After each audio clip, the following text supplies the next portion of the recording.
Greetings, friends, and welcome to our daily journey through the sacred texts of the Bible. We will begin with Genesis 21:1-21. The Lord took note of Sarah as he had promised, and the Lord did for Sarah as he had spoken. Sarah conceived and bore a son to Abraham in his old age, at the set time of which God had spoken. Abraham gave his newborn son, whom Sarah had borne him, the name of Isaac.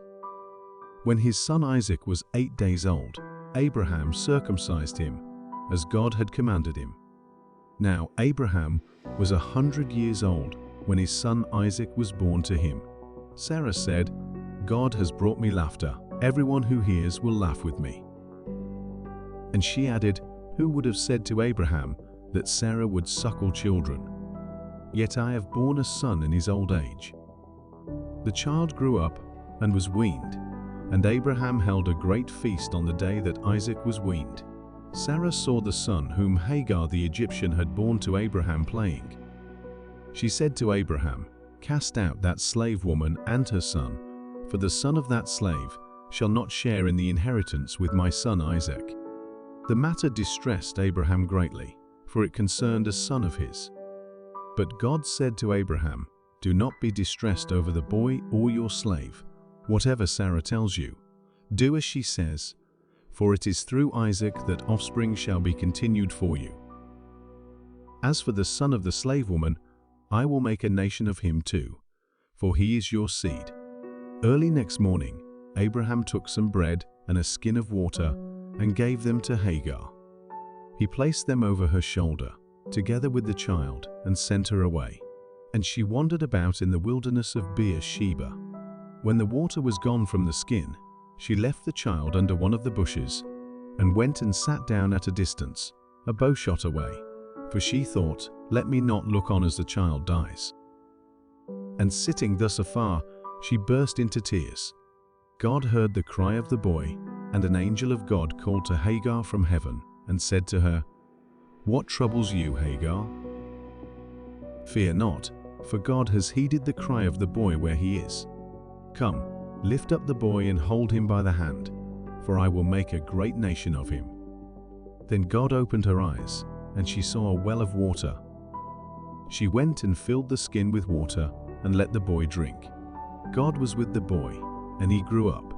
He dwelt in the wilderness and became a bowman. He lived in the wilderness of Paran, and his mother got a wife for him from the land of Egypt. Psalm 36:1-6. For the leader.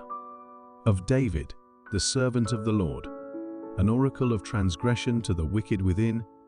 There is no dread of God before his eyes, for in his own eyes he flatters himself too much to detect or hate his sin. The words of his mouth are mischief and deceit. He has ceased to act wisely and well. Mischief he plots upon his bed. He sets himself on a path that is not good, does not reject evil.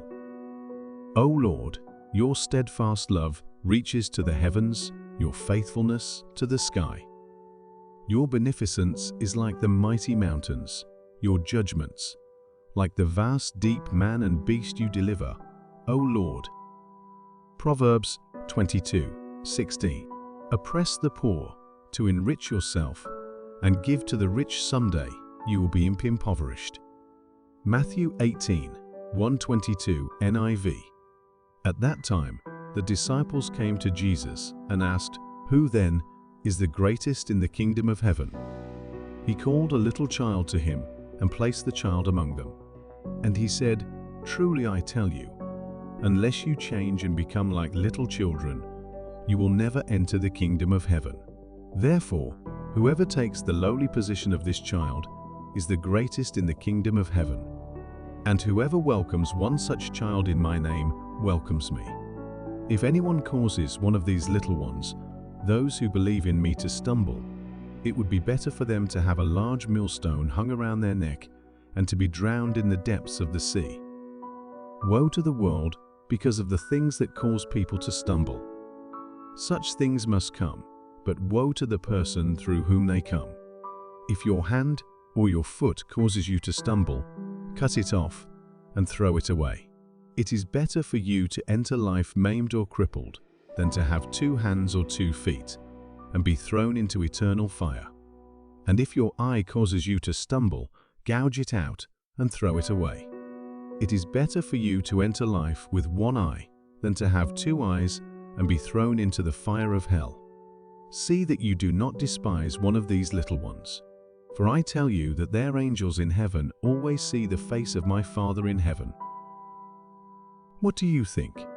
If a man owns 100 sheep and one of them wanders away, will he not leave the 99 on the hills and go to look for the one that wandered off? And if he finds it, truly I tell you, he is happier about that one sheep than about the 99 that did not wander off. In the same way, your Father in heaven is not willing that any of these little ones should perish. If your brother or sister sins, go and point out their fault, just between the 2 of you. If they listen to you, you have won them over. But if they will not listen, take 1 or 2 others along, so that every matter may be established by the testimony of 2 or 3 witnesses. If they still refuse to listen, tell it to the church. And if they refuse to listen even to the church, treat them as you would a pagan or a tax collector.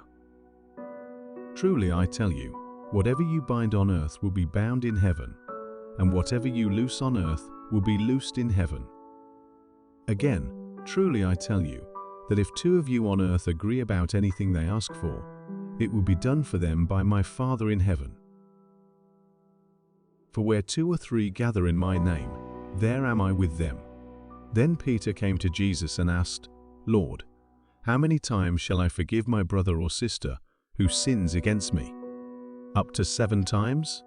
Jesus answered, I tell you, not 7 times, but 77 times. As we conclude our reading for today, we extend our gratitude for your presence and engagement. If you found value in our exploration, we invite you to subscribe for more daily reflections. Until next time, may the teachings of the Scriptures continue to illuminate your path.